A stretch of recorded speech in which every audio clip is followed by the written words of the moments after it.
जय हिंद दोस्तों, कैसे हैं आप सभी। आशा करता हूं बहुत ही अच्छे होंगे। अगर आप एसएससी जीडी की तैयारी कर रहे हैं तो यह वीडियो आपके लिए बहुत ही इंपॉर्टेंट है। इसमें आपको टॉप 50 सुपरफास्ट क्वेश्चन मिलेंगे जो आपके आने वाले एग्जाम में पूछ सकते हैं। तो चलिए वीडियो की शुरुआत करते हैं।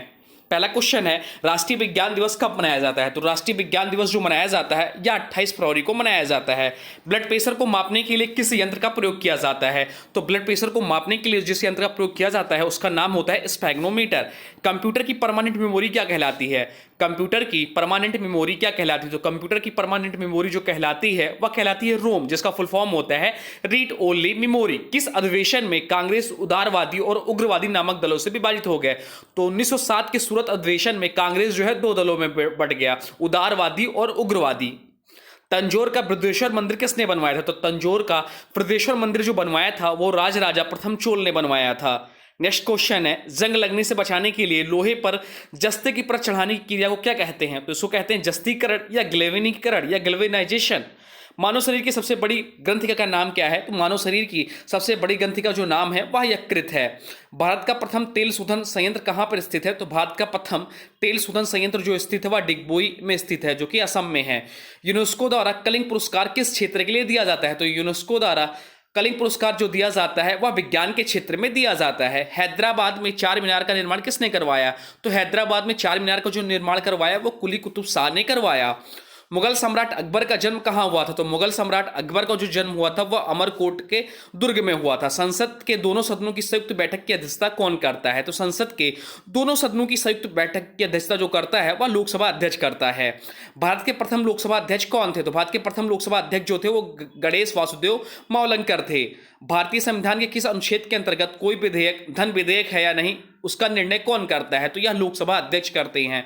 विश्व का सबसे बड़ा महाद्वीप कौन सा है। तो विश्व का सबसे बड़ा महाद्वीप जो है वह एशिया महाद्वीप है।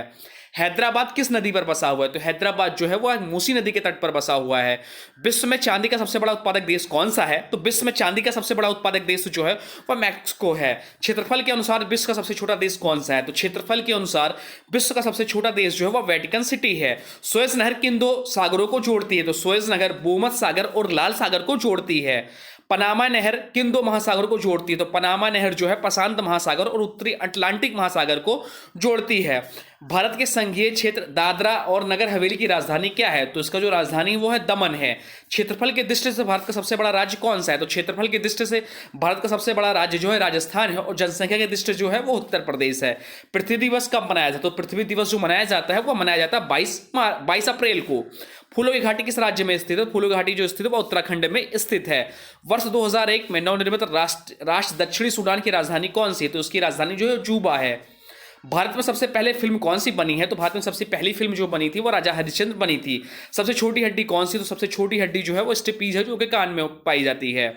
सबसे बड़ी हड्डी कौन सी। तो सबसे बड़ी हड्डी जो है फीमर है जो कि जांग की हड्डी है। मानव शरीर में कितनी पेशियां हैं। तो मानव के शरीर में जो औसतन पेशियां हैं वो 639 और हड्डियों की संख्या की बात करें तो 206 है। लाल रक्त कणिका आरबीसी का जीवनकाल कितना होता है। तो लाल रक्त कणिका आरबीसी का जीवनकाल होता है वह 120 दिन का होता है। योजना आयोग का अध्यक्ष कौन होता था। तो योजना आयोग का जो अध्यक्ष होता था वो प्रधानमंत्री होता था, पर वर्तमान समय में योजना आयोग के जहां पर नीति आयोग हो गया है जिसके अध्यक्ष होते हैं पदेन प्रधानमंत्री। आईने अकबरी का लेखक कौन है। तो आईने अकबरी का जो लेखक है वो अबुल फजल है। होपमैन कप किस खेल से संबंधित है। बहुत ही इंपॉर्टेंट क्वेश्चन है। तो होपमैन कप जो संबंधित है वह टेनिस से संबंधित है। देश बंधु के नाम से कौन जाने जाते हैं। तो देश बंधु के नाम से जो जाने जाते हैं वो चित्तरंजन दास जाने जाते हैं। अशोक चक्र में कितनी तीलियां होती हैं। तो अशोक चक्र में जो है 24 तीलियां होती हैं। कांग्रेस द्वारा पूर्ण स्वाधीनता का प्रस्ताव कब और कहां पारित किया गया। कांग्रेस द्वारा पूर्ण स्वाधीनता का प्रस्ताव जो पारित किया गया सन 1929 के लाहौर अधिवेशन में पारित किया गया। श्वेत क्रांति का संबंध किससे है। तो श्वेत क्रांति का संबंध जो है वह दूध से है। भारत का सबसे पुराना चालू रेल इंजन कौन सा है। तो भारत का सबसे पुराना चालू रेल इंजन जो है फेरी क्वीन है। भारत में आपातकाल की प्रथम घोषणा कब की गई। तो भारत में आपातकाल की प्रथम घोषणा जो की गई चीन आक्रमण के समय 26 अक्टूबर 1962 में की गई। भारत में भाषा के आधार पर बनने वाला प्रथम राज्य कौन सा है। तो भारत में भाषा के आधार पर बनने वाला पहला राज्य जो था वह आंध्र प्रदेश था। भारत पर पहला हमला करने वाला प्रथम मुस्लिम आक्रमणकारी कौन था। तो मोहम्मद बिन कासिम 712 ईस्वी में भारत पर हमला करने वाला प्रथम मुस्लिम आक्रमणकारी था। सेल्यूकस का राजदूत जो चंद्रगुप्त मौर्य के दरबार में आया था वो कौन था। तो मैग्नेस्थनीज था। श्रीलंका का पुराना नाम क्या है। तो श्रीलंका का पुराना नाम जो है वो सिलोन है। विटामिन की खोज किसने की थी। तो विटामिन की खोज जो की थी वो फंग ने की थी। स्टेनलेस स्टील किसकी मिश्र धातु होती है? तो स्टेनलेस स्टील जो होती है वह आयरन, क्रोमियम और निकिल की मिश्र धातु होती है। भारत कोकिला कौन कहलाती है? तो सरोजनी नायडू भारत कोकिला के नाम से जानी जाती हैं। दिल्ली में कुतुब मीनार किसने बनवानी शुरू की थी? तो कुतुबुद्दीन ऐबक ने दिल्ली में कुतुब मीनार बनाने की शुरुआत की थी। बनारस हिंदू विश्वविद्यालय के संस्थापक कौन है? तो बनारस हिंदू विश्वविद्यालय के जो संस्थापक हैं वो मदन मोहन मालवीय जी हैं। अर्थशास्त्र के लेखक कौन है? तो अर्थशास्त्र के लेखक जो है वो चाणक्य है, जिनका बचपन का नाम कौटिल्य था। विवेकानंद स्मारक कहाँ स्थित है? तो विवेकानंद स्मारक जो स्थित है वह कन्याकुमारी में स्थित है। अब आज की वीडियो से क्वेश्चन है, इसका राइट आंसर आपको कमेंट बॉक्स में बताना है। आज की वीडियो से क्वेश्चन है, यूनेस्को द्वारा कलिंग पुरस्कार किस क्षेत्र के लिए दिया जाता है?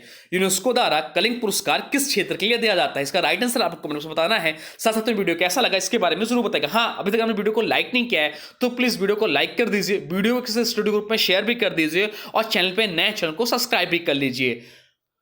तो चलिए मिलते हैं एक नए वीडियो में, तब तक के लिए जय हिंद, जय भारत, वंदे मातरम। Thanks for watching nun classes. For more update please subscribe nun classes.